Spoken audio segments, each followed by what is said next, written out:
자, 오늘 한번 인사하십시다. 반갑습니다. 잘 오셨습니다. 사랑합니다.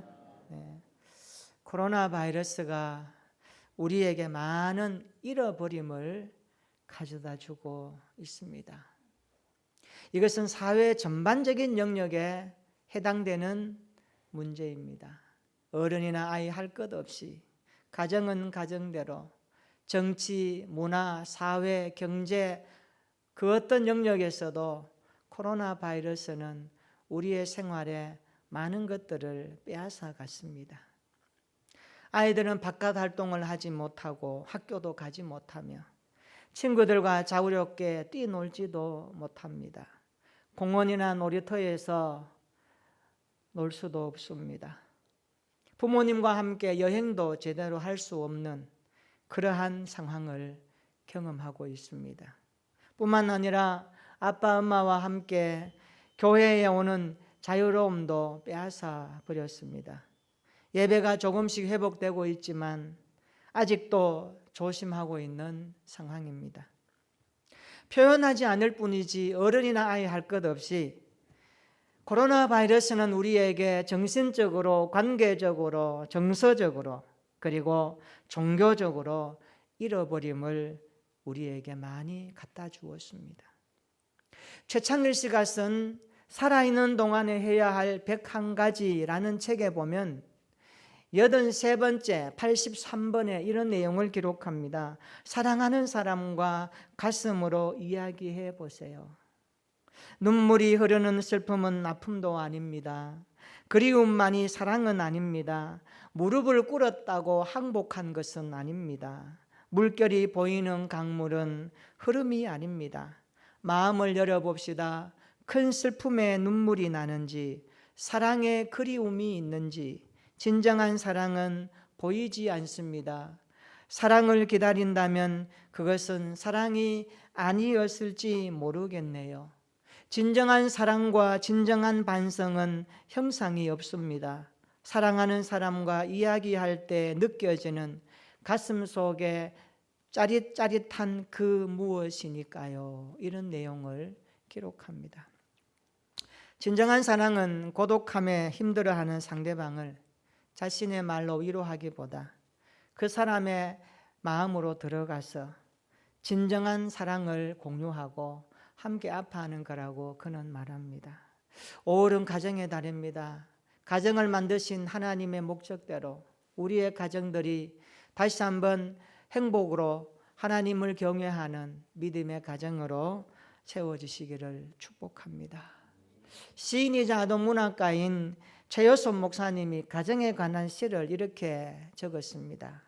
가정이란 아기의 울음소리와 어머니의 노래가 들리는 곳, 가정이란 따뜻한 심장과 행복의 눈이 마주치는 곳, 가정이란 서로의 성실함과 우정과 도움이 만나는 곳, 가정은 어린이들의 첫 교육의 장소이며 거기서 자녀들은 무엇이 옳고 무엇이 그른지를 그리고 무엇이 사랑인지를 배웁니다.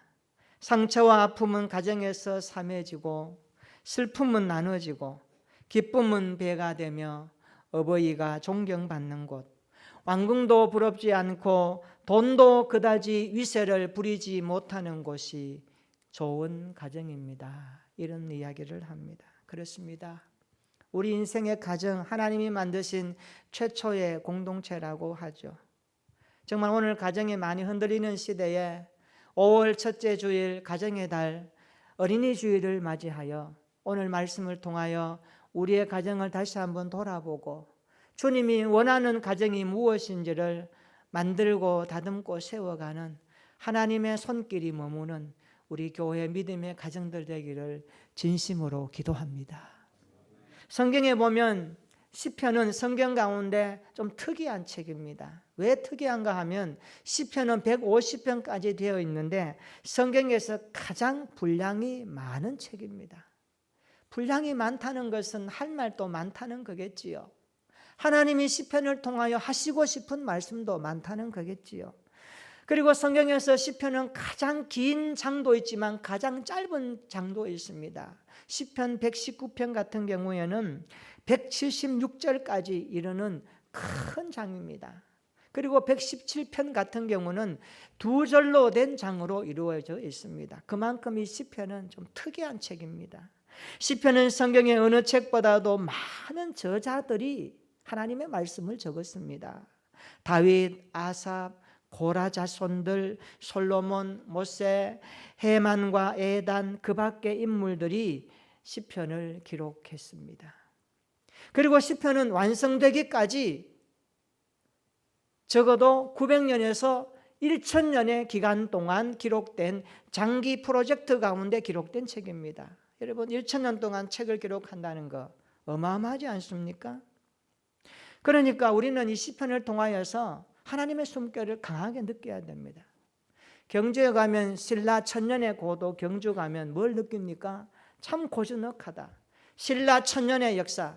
여러분 역사 가운데요 1000년의 고도 역사를 자랑했던 나라가 많지 않습니다. 여러분 대한민국 과거 역사 거슬러 가면 신라시대 1000년의 고도 역사를 자랑하는 수도가 경주 아닙니까? 그래서 아이들이 수학여행도 가고 외국인들도 많이 와서 봅니다만 거기 가면 뭘 느낍니까? 역사의 흔적을 느껴요. 능을 보면서 그 유물들을 보면서 여러분 성경의 시편을 통하여 우리가 하나님의 깊은 사랑과 하나님이 우리에게 하시고 싶은 말씀을 느껴야 된다는 거죠. 또한 시편은요 구약 성경 가운데 이사야서를 제외하면 메시아 예언에 대해서 가장 많은 것을 담고 있습니다. 메시아 예언에 대한 시편이 꽤 많은 겁니다. 그리고 이 시편은요 신약 성경에서 구약을 인용한 책 가운데 가장 많은 인용을 한 책이 바로 시편입니다. 복음서에 보면 예수님도 사도 바울도 신약의 성경을 기록할 때에 구약을 많이 인용한 책이 바로 시편입니다. 이렇게 시편은 굉장히 좀 특이한 특징을 가지고 있습니다. 그런데 오늘 보니까 가장 특이한 책 시편은 그 시작을 이렇게 시작하고 있습니다. 오늘 시편 1편 우리가 읽었습니다. 1절 한번 읽어볼까요? 1절입니다. 시작. 복 있는 사람은 악인들의 꾀를 따르지 아니하며 죄인들의 길에 서지 아니하며 오만한 자들의 자리에 앉지 아니하고. 아멘. 시편은 복 있는 사람으로 출발합니다. 저는 여기 복 있는 사람을 복 있는 가정에 초점을 맞추고 싶습니다. 왜냐하면 5월 가정의 달에 우리의 가정에 주실 말씀으로 이 시편 1편을 열고 오늘 한번 말씀을 듣고자 합니다. 예수님을 믿는 우리의 가정이 복 있는 가정이 되기를 바랍니다. 점점 가정의 기능이 무너지고 부모와 자녀 간에 소홀해지는 시대에 오늘 말씀으로 다시 일어나고 회복되는 우리 교회 가정들이 되기를 축원합니다. 어린이 주일로 우리 자녀들을 집중하여 생각하면서 정말 복 있는 가정을 우리 어른 세대가 어떻게 만들어 갈까? 어떻게 함께 귀한 복된 가정으로 세워갈까? 오늘 고민하면서 오늘 설교 제목 한번 따라해 봅시다. 복 있는 가정을 만들자. 복 있는 가정을 만들자. 복 있는 가정을 만들기 위해서 오늘 부모들이 해야 될 일이 무엇일까? 첫 번째로요, 복 있는 가정을 만들기 위해서는 자녀들의 인생을 위해서 기도해 줄 수 있는 부모의 준비가 되어야 합니다. 자녀들의 미래를 놓고 자녀들을 우리에게 맡겨주신 하나님의 뜻을 마음에 품고 자녀의 인생을 위해 기도하며 준비합시다. 이게 행복한 가정을 만드는 첫 번째 시작입니다. 우리 1절 한번 다시 읽어볼까요? 1절 시작. 복 있는 사람은 악인들의 꾀를 따르지 아니하며 죄인들의 길에 서지 아니하며 오만한 자들의 자리에 앉지 아니하고. 아멘. 부모들이 자녀들의 인생을 위해 무엇을 기도하며 준비할까요? 그것은 우리의 자녀들이 하나님을 경외하며 악인의 꾀를 따르지 않도록 기도할 수 있기를 바랍니다. 우리의 자녀들이 죄의 길에 서지 않고 살아갈 수 있도록 기도할 수 있기를 축복합니다. 우리의 자녀들이 오만한 자들의 자리에 앉지 않고 살아갈 수 있도록 기도하는 부모들이 되기를 바랍니다. 여러분, 성경은 우리 인생의 행복을 갉아먹는 것이 뭐라고 말합니까? 한마디로 말하면 죄입니다. 죄는 인생의 행복을 갉아먹습니다. 죄는 인생의 관계를 무너뜨립니다. 죄는 하나님의 역사를 방해합니다. 죄는 하나님의 뜻을 거스르게 합니다. 죄의 원뜻은 그래서 관역을 빗나가다, 하말티아라는 단어의 원뜻입니다. 하나님의 목적을 빗나가게 만드는 것이 죄의 관역입니다. 아담과 하와가 그것을, 하나님의 말씀을 듣지 않고 빗나갔습니다. 인생은 그래서 그러진 겁니다. 이 땅에 고난과 슬픔과 아픔이 왜 옵니까? 왜 죽음이 인생을 가로막습니까? 죄 때문에 그런 겁니다. 오늘 죄는 우리의 행복을 갉아먹습니다. 오늘 이 죄 때문에 얼마나 많은 가정들이 피폐해지고 어려워지는지 모릅니다. 그래서 바울은 말합니다. 악은 그 어떤 모양이라도 버리라. 악은 어떤 모양이라도 버리라. 여러분, 살아가면서 우리의 생활 가운데 악의 모양이 많이 있어요. 그 모양과 형상을 가지고 있어요. 여러분, 그것을 볼 수 있어야 되고 그것을 버릴 수 있는 용기와 단호함이 있어야 됩니다. 우리의 신앙생활에 엄청 많은 것들이 영적으로 도전하지 않습니까? 오늘 성경은 우리 인생의 행복을 갉아먹는 것이 죄라고 말씀합니다. 저는 시편 1편 1절에 나오는 이 죄라는 단어를 좀 묵상하다가 이 죄를 저는 이렇게 한번 정리해 보았습니다. 이 죄는 삼중적 바리케이트를 치고 있다. 삼중적 바리케이트를 치고 있다. 이렇게 좀 부르고 싶어요. 1절 한번 보세요. 악인들의 꾀, 죄인들의 길, 오만한 자들의 자리. 이것은 뭘 말합니까? 오늘 이것은 그리스도인들이 하나님께로 가지 못하도록 막는 삼중적 바리케이트를 치고 있습니다. 많은 사람들이 이 바리케이트에 걸려 넘어지지 않습니까? 오늘 또 죄의 바리케이트가 참 우리 앞에 많아요. 죄를 넘었는데 또 있어요.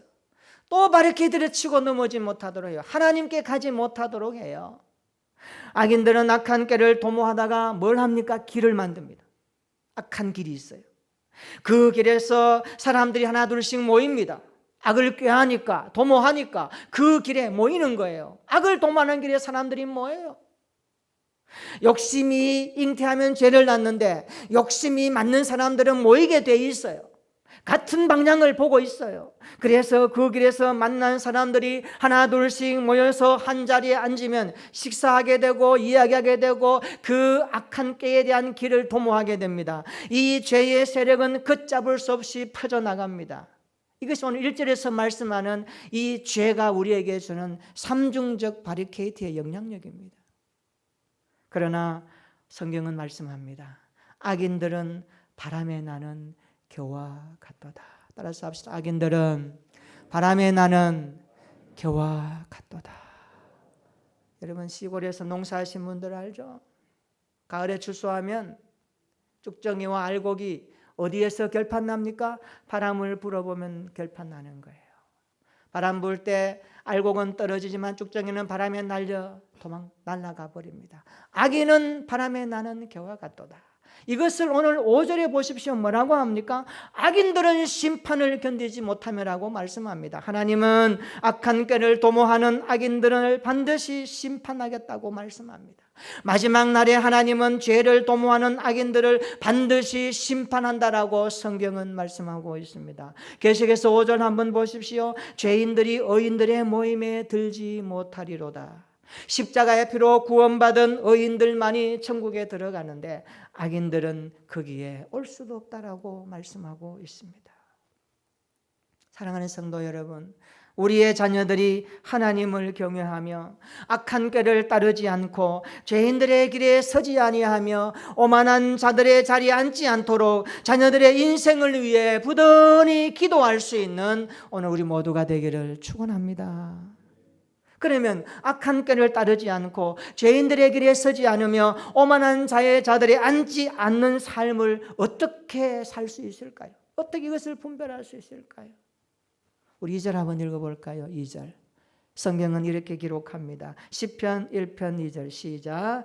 오직 여호와의 율법을 즐거워하며 그의 율법을 주야로 묵상하는 도다. 아멘. 두 번째로 행복한 가정을 만들기 위해서는 두 번째로 우리의 자녀들의 가슴에 말씀이 있도록 가르치며 부모들이 그렇게 살아야 합니다.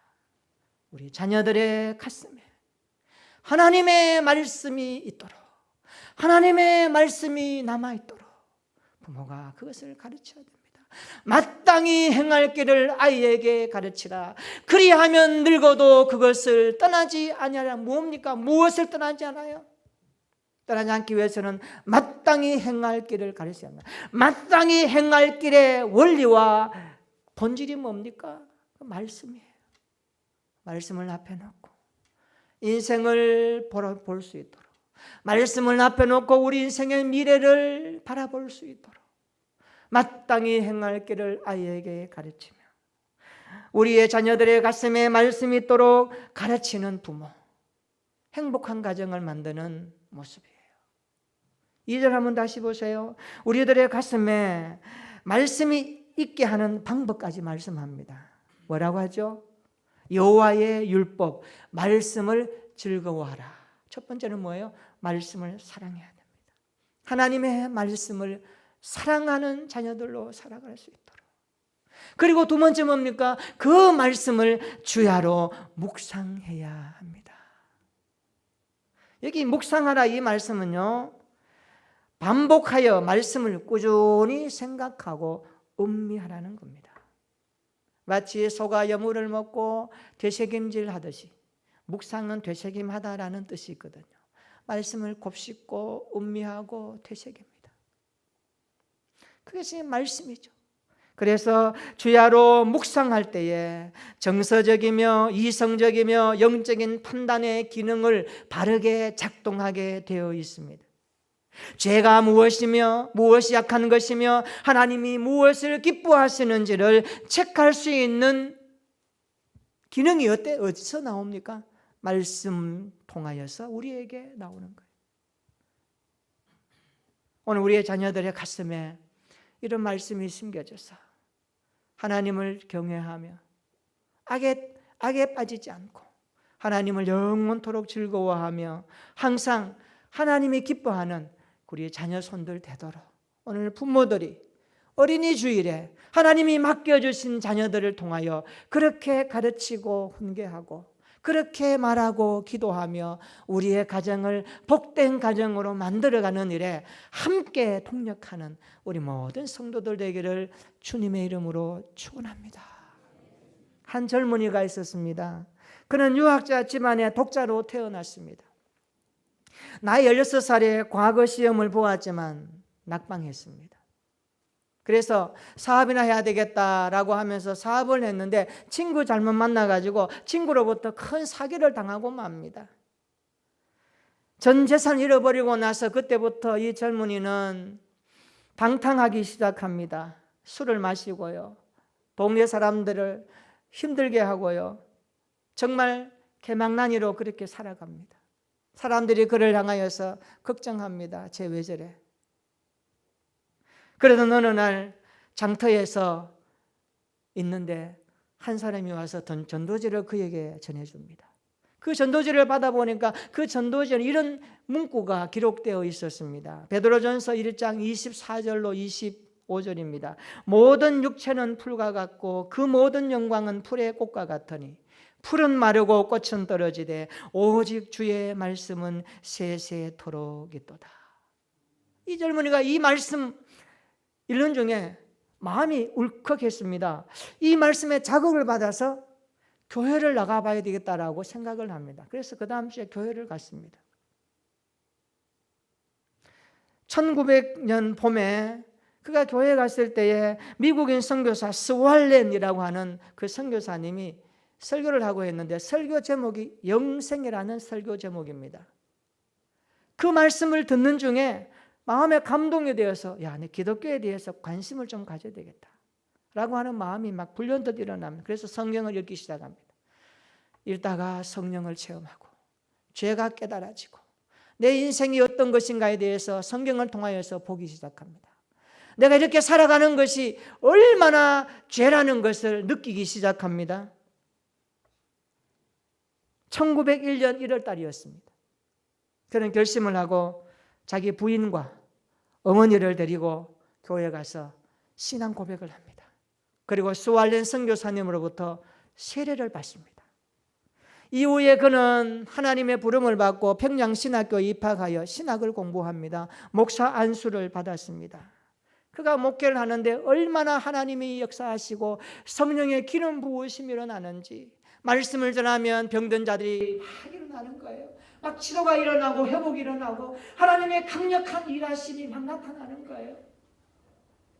그의 설교는 이런 내용이었습니다. 예수의 십자가와 속죄에 대해서 외칩니다. 회개에 대해서 외치면서 중생의 체험에 대해서 강조합니다. 그리고 부활과 천국과 영생 복락에 대해서 선포하기 시작합니다. 1920년이었습니다. 6월 어느 날 평양 장대현 교회에서 연합 부흥회를 개최했는데 이분이 감사였습니다. 그런데 평양 장대현 교회에 그 당시에 1920년도 6월 그 더운 여름에 3,000명이나 넘는 사람들이 그의 설교를 듣기 위해서 몰려들었습니다. 같은 해 10월에는 서울 승동교회에서 7교회가 연합으로 집회를 하는데 거기에 1만 명이나 운집했습니다. 한국 기독교 역사에 이런 일이 일어나선 겁니다.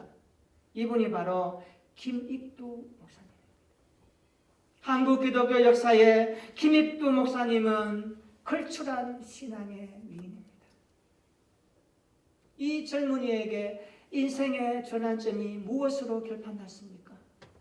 그의 가슴 속에 말씀이 들어오니까, 그의 인생에 말씀이 들어와서 그 인생을 다듬기 시작하니까 그가 변화되기 시작합니다. 그가 바꾸어지기 시작합니다. 말씀이 우리를 새롭게 하는 것입니다. 부모가 말씀을 붙들고 자녀들을 위해서 눈물로 기도하면 비록 더딜지라도 하나님의 일하심은 부모의 눈물의 기도를 통하여 자녀들의 인생을 변화시킬 것을 믿으시기를 축원합니다.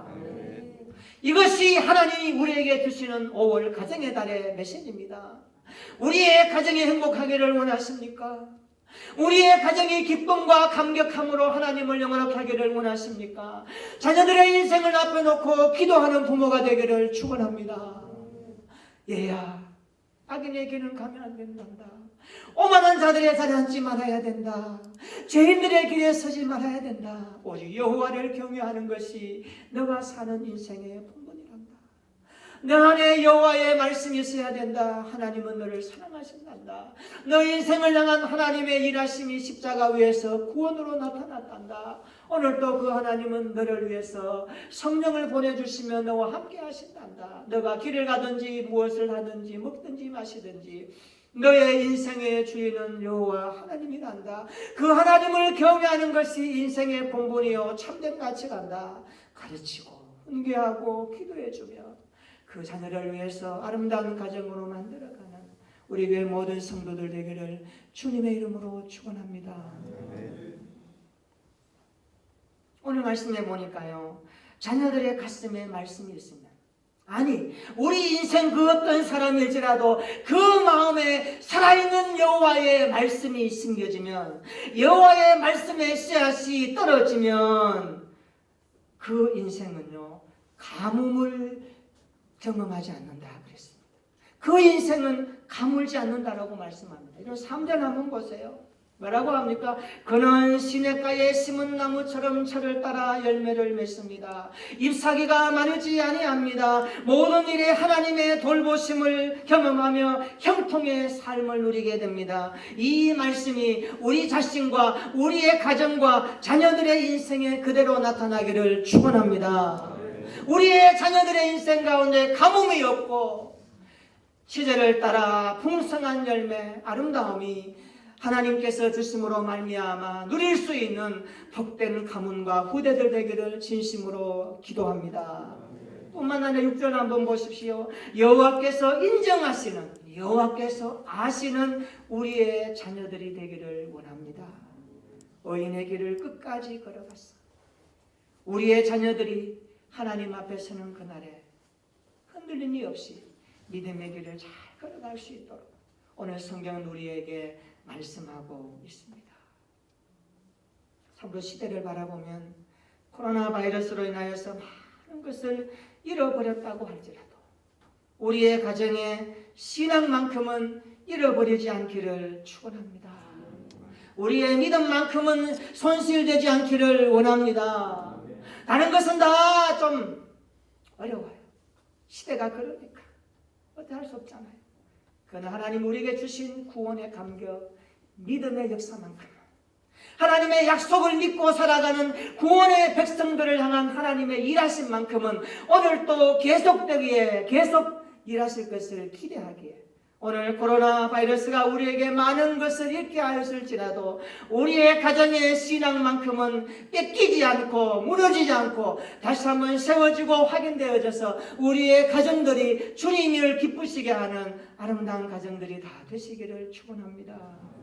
우리의 자녀들의 인생을 위해 기도하며 준비하는 복된 가정이 되기를 축원합니다. 우리 자녀들이 하나님을 경외하며 악인들의 길을 따르지 않게 하옵소서. 죄인들의 길에 서지 않게 하옵소서. 우리의 자녀들이 오만한 자리에 앉지 않게 하옵소서. 자녀들의 가슴에 말씀이 있도록 주여 역사해 주시옵시고 그렇게 살아가는 부모들이 되기를 축복합니다. 말씀을 주야로 묵상하며 그것을 꾸준히 생각하고 음미하여 하나님의 뜻이 무엇인지를 체크할 수 있는 영성이 있고 삶의 풍물력이 있어서 어느 곳에서도 흔들림이 없는 하나님을 반드시 섬길 줄 아는 이 시대에 살아있는 그리스도인들, 믿음의 가정들, 자녀들 되기를 축원합니다. 그래서 우리의 자녀들의 가슴에 말씀이 있어서 가물지 않고 하는 일마다 때마다 풍성한 하나님의 돌보심을 체험하여 하나님이 일하셨습니다, 하나님이 하셨습니다 고백하고 간증하며 우리의 가정에 우리의 자녀들의 인생을 통하여 위대하신 하나님, 살아계신 하나님을 노래하고 선포하며 이 세상 가운데 주님 오실 그때까지 여호와께서 주신 믿음의 기업을 잘 유지해가는 아름다운 가정, 복된 가정 되시기를 예수님의 이름으로 축원합니다. 아멘. 우리 한번 기도하십시다.